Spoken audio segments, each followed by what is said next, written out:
Hmm. Hello, everybody. So myself and Funny, we are back again. And if you remember our previous video where Funny had asked a question that how about framing a lesson on Goldilocks and Three Bears using the multiple intelligences? And if we have to use the Bloom taxonomy also, how can we frame questions? Okay, keeping the same story in mind.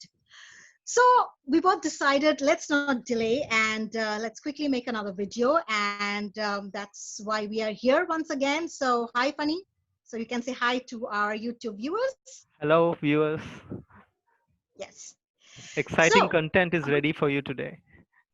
yes, absolutely. Because you're always, you work smart. You know that. You're a hardworking person as well as a very smart working person. So smart. Now that reminds me smart thinking and smart working. So intelligences is also what we refer to as smart doing. So we will look into the multiple intelligences, the smart way of doing work.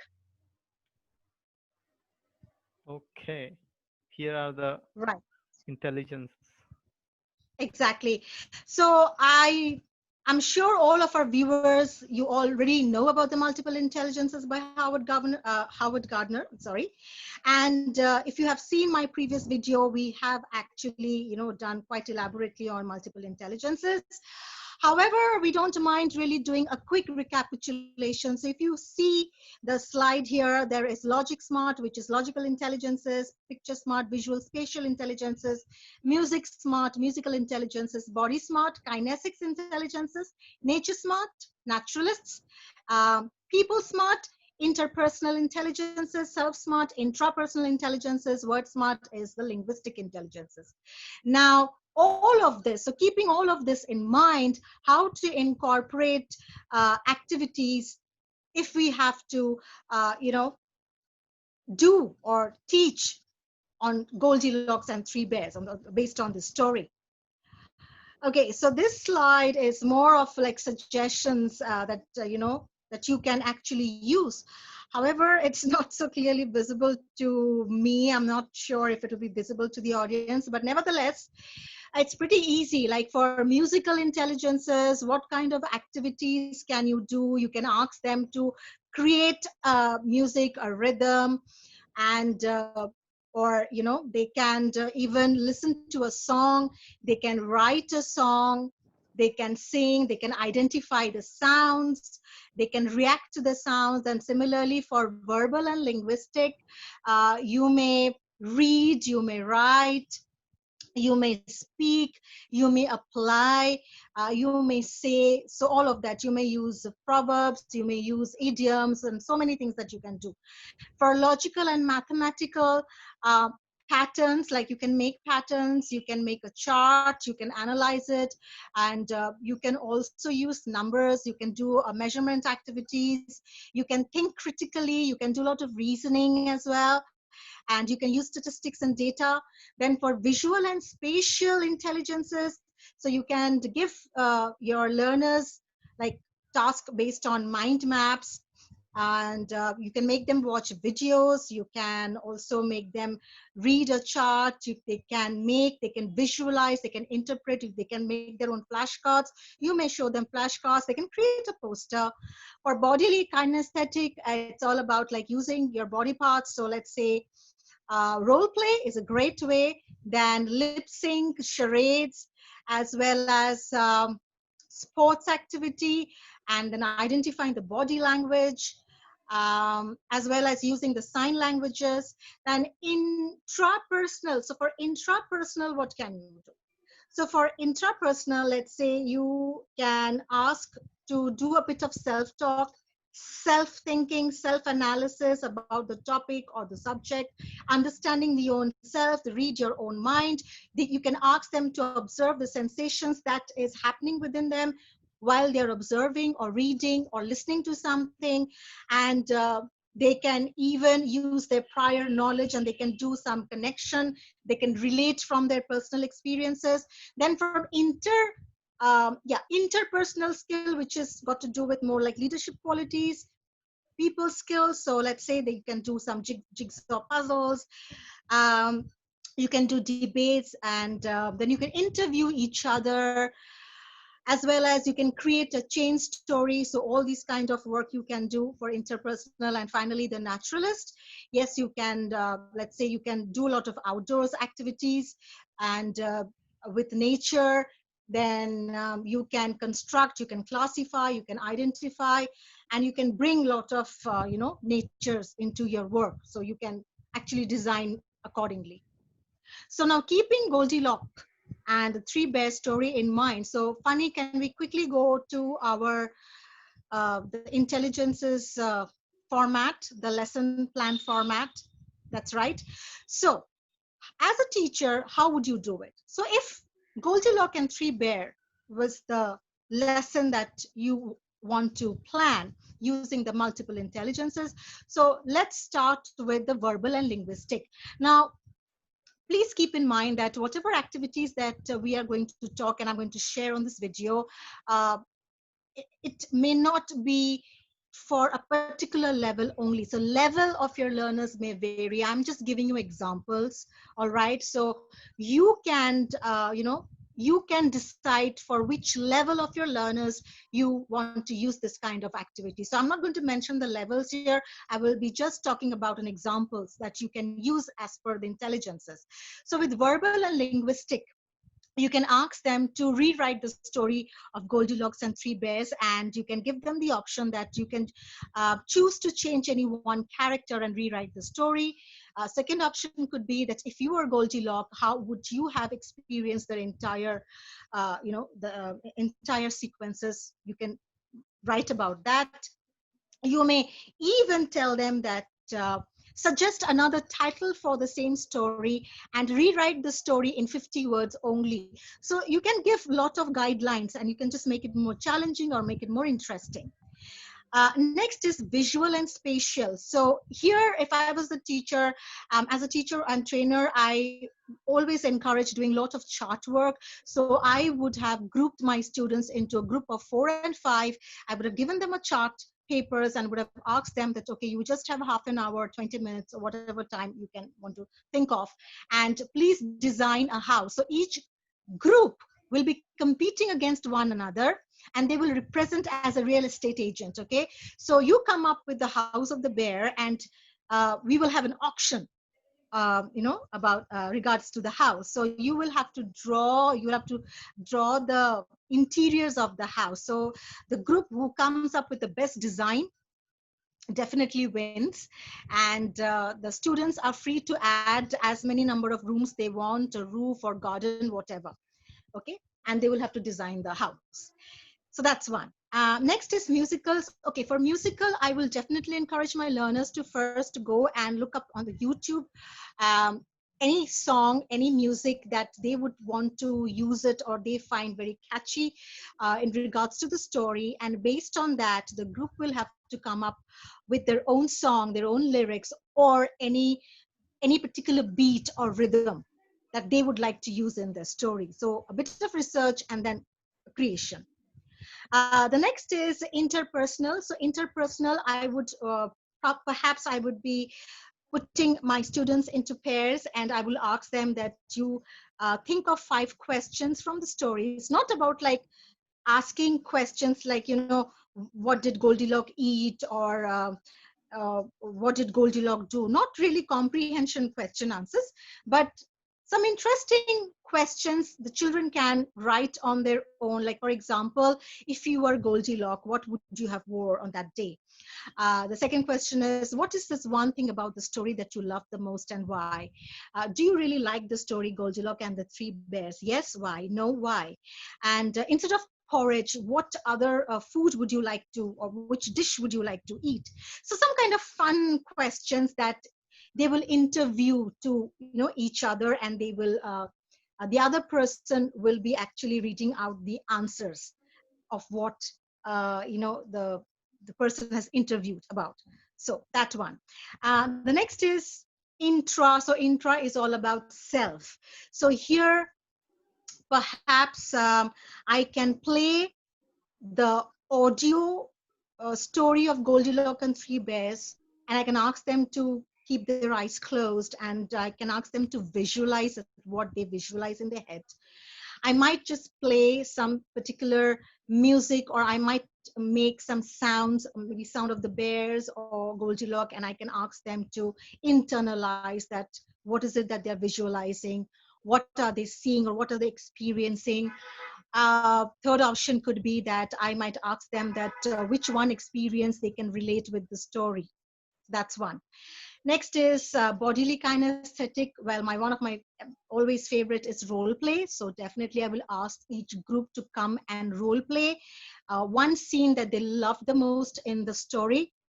They can either enact that particular scene, or they can create a scene of their own. Okay, any imaginative scene that they have would have happily added to it, so they can enact that. And I will tell them that each group will only get 5 minutes to perform and 15 or 20 minutes to practice. So you have to give them the guidelines, and they are free to use props as well. And for logical and mathematical, let's say the children in groups or in pairs, they can actually draw the bed, the chairs with the measurement. Okay, so you will have to come up with the right measurements for the chair, for the daddy, for the mummy, for the baby, and the bed. So I hope, Funny, this gives you a clear picture as how to use multiple intelligences with Oh, yes. example. Those were so many Yes. activities for our teachers to choose from. Oh, yes, absolutely. Yeah, absolutely. You have to think on your feet. Not everything you will find it on Google. Yes, suggestions would be there always. What kind of activity you can incorporate, like I just read out, for each type first. But after that, it is the teacher's job to do a bit of creative thinking. So that's that. So that's about the multiple Okay. intelligences. Let's now integrate Bloom's taxonomy in this as well. Absolutely. Yes, absolutely. So are we ready with the slide? Yes, yes.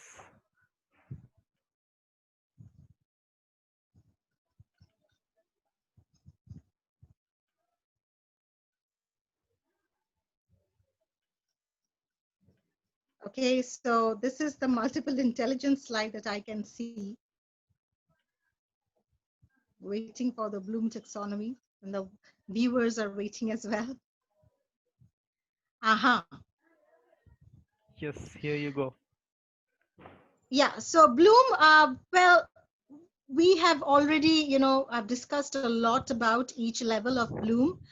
And now, if we have to, let's say, create some questions based on each level of Bloom, what they would be, if the story is Goldilocks and Three Bears. So let's start with the lowest order of thinking, which is remembering. So now this is one example. Now, as I said, and as we all know, each of these level has a lot of verbs, right? A lot of action words, verbs.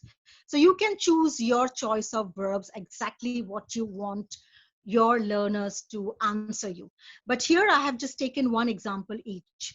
So let's say for remembering, you can say list the items used by Goldilocks while she was in the bear house. So all they would have to do is just remember what she used first, what she used the second, and what she used third. So that is again indirectly, it is a sequential thinking, right?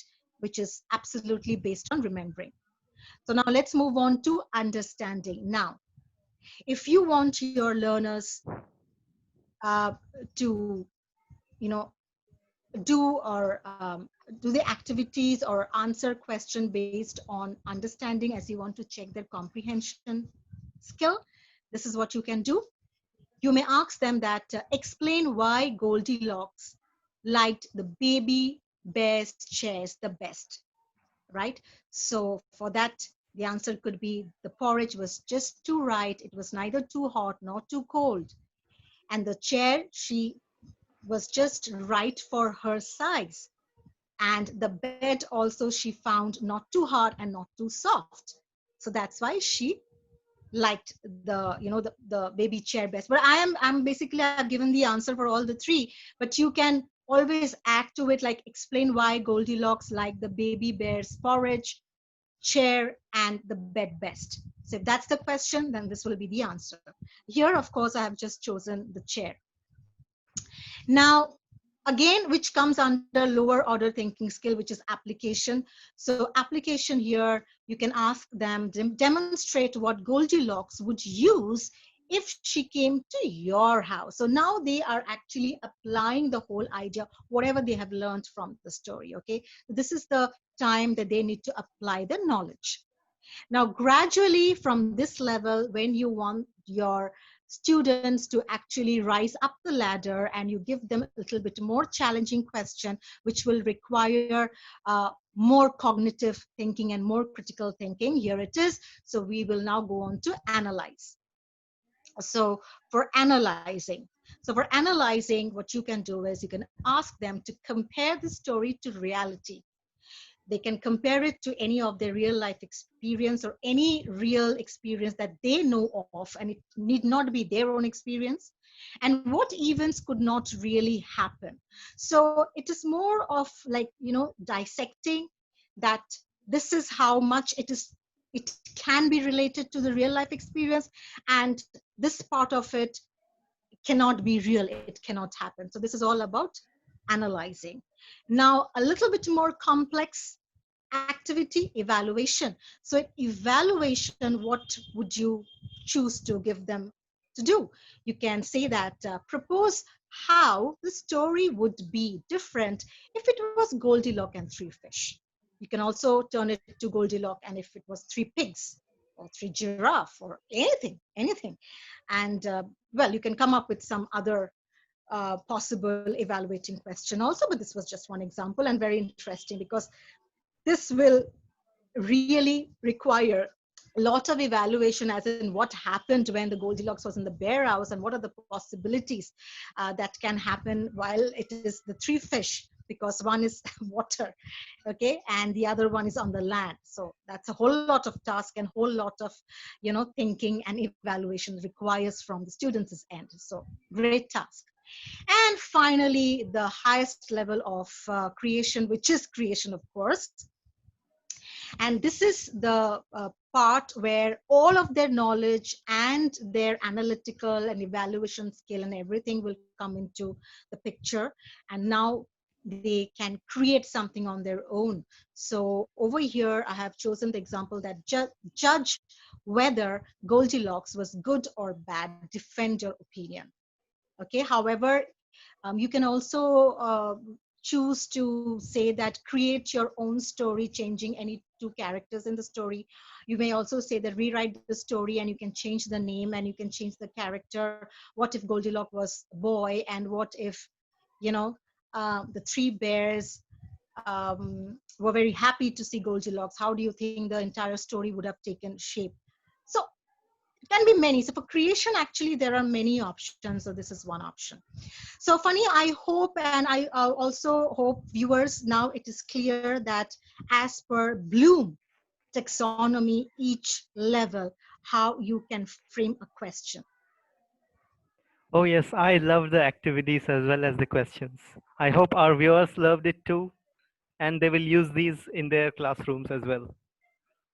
I'm really sincerely hoping, and I promise you, because this, definitely go through this video, and this will give you a clear picture and a clarity, because I have seen that teachers, new teachers especially, they're struggling still, even after the concept of Bloom is clear with them, or the concept of multiple intelligence is clear with them, they would still, kind of stumble in certain areas. But I can vouch, like with this video, you will absolutely have zero confusion.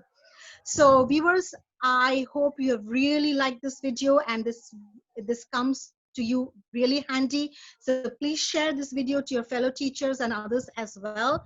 And yes, once again, a gentle reminder, if you still have not subscribed to our channel, please do subscribe, leave your valuable comment, and please click on the bell icon and subscribe our channel once again, and suggest with more such topics, classroom teaching topics, that we can actually come and help you with. So thank you, Funny. That was really, really awesome once again. And, collaborating with you is always fun. Thank you, June, and thank you, viewers. See you next time. Thank you very much.